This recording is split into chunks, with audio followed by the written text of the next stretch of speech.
యేసుక్రీస్తు పరిశుద్ధ నామములో వన్ గాడ్ వన్ వే వీక్షకులకు నా హృదయపూర్వకమైనటువంటి వందనములు. ఈరోజు అంశం ఏంటంటే ఆశీర్వాద ప్రార్థన. ఈ ఆశీర్వాద ప్రార్థన అనేది మనము చూస్తూనే ఉంటాము. ఏంటి ఆశీర్వాద ప్రార్థన అంటే, పరలోకమందున్న మా తండ్రి, నీ నామం పరిశుద్ధమైనగాక, నీ రాజ్యం వచ్చినగాక, నీ చిత్తం పరలోకంలో జరిగిన ప్రకారం భూమి మీద నెరవేరినగాక, నేడు కావలసిన అనుదిన ఆహారం నేడు మాకు దయచేయము, మరణస్తులను క్షమించే ప్రకారం మరణము క్షమించము, మమ్మల్ని సోదరులను దాక దుష్టులు తప్పించము, మేము ఇతరులు క్షమించలేగా మమ్మల్ని కూడా క్షమించము, ఎందుకంటే రాజ్యము బలము మహిమ నిరంతరం ఉన్నావు అని ఒక వ్యక్తి ప్రార్థన చేస్తాం.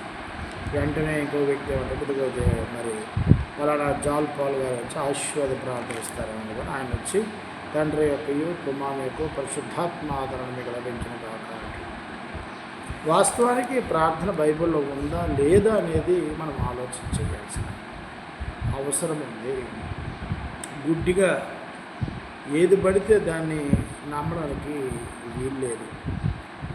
ఎందుకంటే ఎవరు ఏం మాట్లాడినా, నేను మాట్లాడినా లేకపోతే ఇతరులు మాట్లాడినా మీకు ప్రమాణం ఏంటి అంటే పరిశుద్ధ గ్రంథంలో అలా ఉందా లేదా అని పరిశీలన చేసి పరిశోధించి అప్పుడు ఒక నిర్ణయానికి రావాలి తప్ప వ్యక్తులు అభిప్రాయాన్ని జోడించినప్పుడు దాన్ని వినాల్సిన అవసరము ఏమాత్రము లేదని దేవుని పిల్లలు వారసులు భక్తి జనాంగము దయతో గమనించాలి.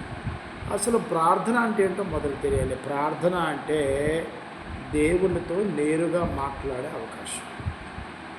ఈ ప్రార్థన అనేది క్రైస్తవ జీవితానికి చాలా చాలా చాలా ప్రాముఖ్యమైనది.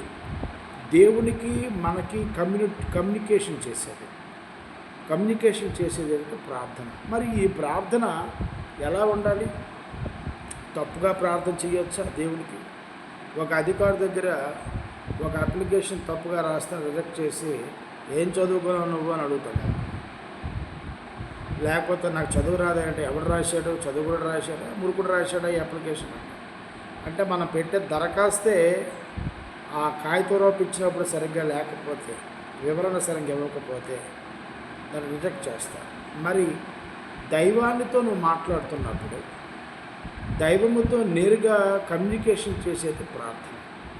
దేవునికి, దేవుని వారసులకి, లేదా దేవుని యొక్క భక్తులకి, లేదా దేవుని యొక్క విశ్వాసులకి కమ్యూనికేట్ చేసేది ఏంటంటే ప్రార్థన. ఈ ప్రార్థన అనేది చాలా చాలా క్రైస్తవ జీవితంలో ప్రాముఖ్యమైనది. మన అవసరాలు తీరాలన్నా, మన కోరికలు తీరాలన్నా, మన ఆశలు నెరవేరాలన్నా, మన పిల్లల భవిష్యత్తుకు మంచి బాట వేయాలన్నా, మన వచ్చే తరము ఈ భూమి మీద సుఖంగా జీవించాలన్నా, అపవాది యొక్క శోధన నుండి జయించాలన్నా, కూడు గుడ్డ అన్నీ కూడా ప్రతి అవసరం, జ్ఞానము, మంచితనం అన్నీ ఏదైనా జరగాలన్నా, చివరికి మన పాపములు క్షమించాలన్నా సరే ప్రార్థన అనేది చాలా చాలా ప్రాముఖ్యమైనది. అయితే ఈ ప్రార్థన అనేది ఎలా చేస్తున్నామనేది ముఖ్యం. ఈరోజు ఒక వచనాన్ని బేస్ చేసుకొని, బైబిల్లో ఉన్నటువంటి ఒక వచనాన్ని బేస్ చేసుకొని ఈ క్రీస్తు విరోధులు, అంటే అపవాది ఏర్పాటు చేసుకునే క్రీస్తు విరోధులు టోటల్గా ఈ వచనాన్ని, ఈ వాక్యాన్ని కలిపి జరిపేసి ప్రజల్లో ఒక తప్పుడు సంకేతాన్ని ప్రజల్లోకి తీసుకెళ్లారు. ఆ వచనం మీకు చూపిస్తాను. మత్తయి సువార్త 6:9-15 మత్తయి సువార్త 6:9-15. కాబట్టి మీరు ఎలాగూ ప్రార్థన చేయుడి అని గమనించండి. యేసు ప్రభు శిష్యులకి పరలోక ప్రార్థన నేర్పడం లేదు. ప్రభువైన యేసుక్రీస్తు తమ శిష్యులకు పరలోక ప్రార్థన నేర్పడం లేదు.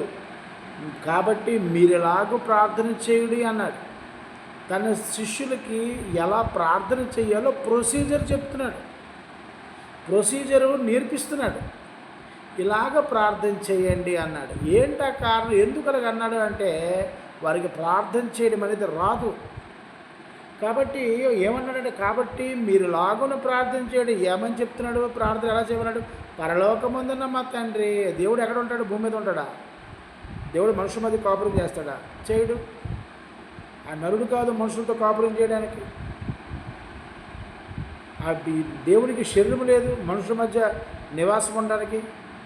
పర అంటే మనకు సంబంధము లేని లోకములో ఉండేవాడు దేవుడు. పర అంటే మనకు సంబంధించిన లోకము కాదు అని అర్థం. కాబట్టి పరలోకమందున్న మా తండ్రి దేవుడు ఎక్కడున్నాడు? పరమందు ఉన్నాడు. పరం అంటే ఈ లోకానికి సంబంధం లేదు, మీద ఉన్నాడు. ఆయన అక్కడ ఉన్నాడు కాబట్టి మా తండ్రి అని పిలవండి. దేవుడు మీద ఉన్నాడు, పైన ఉన్నాడు. ఆయన మీద ఉన్నవాడు మీకు ఏమవుతాడంటే తండ్రి అవుతాడు. నీ నామము పరిశుద్ధపరచబడినగాక. నీ నామము పరిశుద్ధమైనది, అపవిత్రమైనది కాదు, పరిశుద్ధమైన. నీ రాజ్యం వచ్చునుగాక. దేవుడికి ఒక రాజ్యం ఉంది. నీ రాజ్యము వచ్చునుగాక. తర్వాత నీ చిత్తము పరలోకమందు నెరవేరినట్టు భూమి మీద నెరవేరుగాక. దేవుడు చిత్తం ఎక్కడ చేశాడు? సంకల్పం. చిత్తం అంటే సంకల్పం. సంకల్పం అంటే ఇంగ్లీష్లో ఏమంటారు? ప్లాన్ అంటారు. ఆ ప్లాను ఏదైతే మీద చేశాడో భూమి మీద తన కుమారుడు నెరవేర్చాడు. కాబట్టి ఆ చిత్తము పరలోకమందు నెరవేరినట్లు భూమి మీదను నెరవేరినగాక.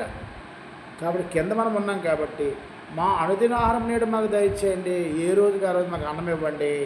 మా రుణస్తులు మేము క్షమించున్న ప్రకారము మా రుణమును క్షమించండి. మేము ఎవరు మా పట్ల తప్పిదం చేసి ఎలాగైతే క్షమించామో వారి పట్ల కూడా వారు మా పట్ల ఎవరు తప్పిదం చేస్తే మీరు మమ్మల్ని క్షమించండి అన్నాడు. తర్వాత మమ్మల్ని శోధన లేక దుష్టుని తప్పించండి. దుష్టుడు మమ్మల్ని శోధిస్తున్నాడు, మళ్ళీ మేము అవిశ్వాసులు పడిపోకుండా లోకంలోకి వెళ్ళిపోకుండా లోకంలోకి వెళ్ళి మళ్ళీ పాపం చేయకుండా ఆ శోధనలు మమ్మల్ని శోధించినప్పుడు వాడిని జయించే అవకాశం మాకు ఇవ్వండి అన్నాడు.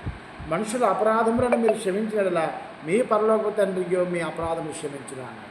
మీరు ఎవరైనా మీ పట్ల ఎవరైనా తప్పిదం చేస్తే, మీ పట్ల ఎవరైనా పొరపాట్లు చేస్తే, మిమ్మల్ని ఎవరు మోసం చేస్తే మీరు ఎలాగైతే క్షమిస్తారో మీరు కూడా క్షమించండి, అప్పుడు దేవుడు మీ తప్పులు క్షమిస్తాడు అన్నాడు. కాబట్టి మనుషుల అపరాధములను క్షమింపకపోయిన ఎడల మీ తండ్రియో మీ అపరాధములను క్షమించడు అన్నాడు. ఇది ప్రార్థన. ప్రార్థన చేసే ప్రొసీజర్ని దేవుడు శిష్యుడు నేర్పించాడు. ఇప్పుడు మనము కొత్తగా ఒక స్థానిక అక్కడ ఉన్న సంఘానికి వెళ్ళామనుకోండి, ప్రార్థన రాదు. అప్పుడు పాస్టర్ చెప్తాడు ఏమని, ఇదిగా అమ్మ నువ్వు దేవుడు నాతో ఎలా మాట్లాడుతున్నావు, నువ్వు దేవుడితో నీ కష్టాలు ఇవన్నీ చెప్పుకో ఆయన నేర్పిస్తాడు. ఎవరికి ప్రారంభం లేదు రాదు. అక్షరాభ్యాసం చేసినప్పుడు కూడా ముందు అక్షరం నేర్పాలి. హాకీ నేర్చుకున్నాడు కూడా ఇవ్వాలి, వాలీబాల్ నేర్చుకున్నాడు, క్రికెట్ నేర్చుకున్నాడు కూడా బ్యాట్బాల్ నేర్పాలి. ఇది ఒక ప్రొసీజర్ నేర్పుతారు. ఆ ప్రొసీజర్లో రాను అన్నప్పుడు పరిశుద్ధాత్ముడు ఏం చేస్తాడంటే మనని ఆ ప్రాక్టీస్ చేస్తున్నప్పుడు పరిశుద్ధాత్మ నడిపింపుతో అది మనకు తెలియకుండానే కొన్ని ఉచ్చరణ పదాలు కూడా వచ్చి దైవనామాన్ని ప్రార్థన చేసినప్పుడు ఆ పదాలను ఉచ్చరించి చేస్తాం. విశ్వాసములు అధికమవుతున్నప్పుడు ఆటోమేటిక్గా వచ్చేస్తాయి. అప్పుడు మనం అనుకుంటాం, అబ్బా ఒకప్పుడు ప్రార్థన రాదు, అంత చక్కగా ప్రార్థన చేస్తున్నారు. సో ఇది పరలోక ప్రార్థన కాదు. ప్రార్థన అనేది ప్రభువు వారు నేర్పించారు. యేసుప్రభు ప్రార్థన తెలుసు, కానీ వీరికి ప్రార్థన అనేది ప్రొసీజర్ తెలియదు. ఈ ప్రొసీజర్ నేర్పారు. ప్రొసీజర్ నేర్పుతూ చెప్తున్నాడు, ఇలా చెయ్యండి ప్రార్థన. దీన్ని ఈ క్రీస్తు విరోధులు, ఈ దొంగ బోధకులు వాళ్ళు ఏం చేశారంటే దీన్ని ఆశీర్వాద ప్రార్థన చేసేసి చివరిలో వాడు అంటాడనమాట, ప్రార్థన చేసేస్తున్న తర్వాత ఇదిగో అయ్యగారు వస్తారు ఆశీర్వాదం ప్రార్థిస్తారు. ఆశీర్వాదం ఎవడివ్వాలి? దేవుడు ఇవ్వాలి. ఇతగడు వచ్చేమన్నాడంటే ఇదిగో పరలోకమందున మా తండ్రియు తన కుమారుడు యేసుక్రీస్తుయు పరిశుద్ధాత్మాదన మీకు కృప లభించును గాక అంటాడు. ఈడేం దేవుడా? ఈ భ్రష్టుడు దేవుడా? ఈ దుష్టుడు దేవుడా? దేవుని స్థానాన్ని తీసుకొని ఇదిగో మీకు అందరికీ కృప మహిమ కలుగును గాక అంటాడు. ఇలాంటి వారిని నమ్మకండి. వీళ్ళు మిమ్మల్ని అట్రాక్ట్ చేస్తున్నారు. ఈ దొంగ బోధకులు ఆకర్షణ చేస్తున్నారు. బైబిల్లో లేనిది కలిపి అసలు ఆ కింద మీరు పరిపూర్ణంగా మత్తయి సువార్త 6:9-15 చదివితే అది యేసుప్రభు వారు ప్రొసీజింగ్ నేర్పుతున్న ప్రార్థన. అసలు ఆశీర్వాదన ప్రార్థన అసలు మాటే కనబడదు. అది ఈ కనబడిని తెచ్చి ఇది ఇలా చేస్తున్నారు. మీరు కూడాను ఎర్రగొర్రెలాగా అవును అయ్యగారు ఆశీర్వాద ప్రార్థన తలదించుకుంటున్నారు. వాడు దైవస్థానాన్ని కోరుకొని ఆశీర్వదిస్తారు. అసలు మనిషి ఆశీర్వాదాలు దేనికి పనికిరావు. మీరు క్షుణ్ణంగా ఒకసారి పరిశీలన చేయండి. యాకోబు గారికి వాళ్ళ అన్న ఉంటాడు. యాకోబు గారికి ఆశీర్వాదాలు ఇస్తాడు వాళ్ళ నాన్నగారు ఇస్సాక్ గారు. కానీ వాళ్ళ అన్న చదువుతాడు, అన్ని ఆశీర్వాదాలు తమ్ముడికి ఇచ్చావు నాకేంటి ఇవ్వలేదని. అంటే యాకోబుకి ఏ ఆశీర్వాదాలు వాళ్ళ నాన్న రాలే, దేవుడిచ్చిన ఆశీర్వాదం దొరికాయి. మీరు బైబిల్ బాగా స్టడీ చేయాలి. మనుషులిచ్చిన ఆశీర్వాదాలు దేనికి పనికిరావు. అలాగే ఏసేపు కూడా, ఏసేపుకి వాళ్ళ నాన్నగారు యాకోబు వచ్చి ఆశీర్వదిస్తారు, అవేమి ఫలించలేదు. మనం మనుషులు మనం అంటాం, ఎవరైనా పెళ్ళి అయిపోయి కొంతమంది మనం అన్యుల్లో చూస్తే వాళ్ళు వచ్చి పాదాలు మొక్కితే వీళ్ళు ఏమంటారంటే పిల్ల పాపలతో చెక్కగా అంటారు. ఎవడో చెక్కగా ఉండడం, కుటుంబాలంతా విభేదాలు వస్తుంటే ఇవి అవుతుంటే అవి అవుతుంటే బ్యాలెన్స్ఫుల్ అవుతుంటాయి. అలాగే నవదంపతులకు ఏమంటారంటే కాలు మొక్కినప్పుడు నిండు 100 ఏళ్ళు బతుకండి. ఎవడు 100 ఏళ్ళు బతకలే, నాకు తెలుసు. నా ఊహ తెలిసినట్టు చాలా పేర్లు చూసిన ఎవడు 100 ఏళ్ళు ఏ భార్య భర్తలు బతకలే. అది మనిషికి సాటిస్ఫాక్షన్. ఇప్పుడు నాకు ఎవడో వచ్చి ఒక పెద్ద దైవజనుడు వచ్చి ఇదిగో రమేష్ గారు మీకు ఆ దేవుడు త్వరలో ₹1 కోటి ఇచ్చేస్తున్నాను అనుకోండి, ఉత్తిదే అది ఎవడో దేవుడు ఎలా ఇస్తాడో నేను కష్టపడాలి, నేను ఏదో బిజినెస్ చేసుకోవాలి, లేకపోతే ఎవరో ఒక స్పాన్సర్ రావాలి. ఆ స్పాన్సర్స్ కూడా ₹1 ఎందుకు ఇస్తాడు? నెలకు ఒక మా అయితే 10,000 20,000 ఇస్తాడు. పూల్లో పని చేస్తున్నాడు కుర్రోడని ఇస్తాడు. కాబట్టి అలాంటి మాటలు నమ్మకండి, అట్రాక్ట్ చేస్తున్నారు. అసలు ఆశీర్వాదమైన ప్రార్థన బైబిల్ ఎక్కడ కనపడదు. అది యేసు ప్రభు వారు నేర్పుతున్నారు, ఆయనకి ఆ శిష్యు బృందానికి నేర్పుతున్నారు. దాన్ని పరలోక తండ్రి అన్నాడు కాబట్టి, అంటే నిజమే, తండ్రి ఎక్కడ ఉంటాడు? పరలోకంలో ఉంటాడు. ఈ లోకంలో ఉండేవాడు కాదు. ఆయన చూసి నరుడు ఎవడు బతకడు, చస్తాడు.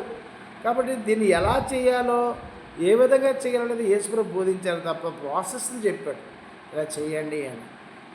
అలాగే ఇప్పుడు ఈ రోజుల్లో ప్రార్థన అంటే అర్థం ఏంటంటే దేవుడికి నేరుగా పిలవడం, ఆయన ఔన్నత్యాన్ని గణపరచడం, స్తుతించడం, గొప్ప చేయడం, ఆయన నామాన్ని గొప్ప చేయడం, కృతజ్ఞతలు చెల్లించడం, ఇది చేయవలసినటువంటి పని. కాబట్టి ప్రార్థన అంటే దేవుణ్ణి తండ్రి అని పిలుస్తూ చేయాలి, ఆయన నామంని గణపరచాలి, ఆయన కృతజ్ఞతలు తెలియజేయాలి.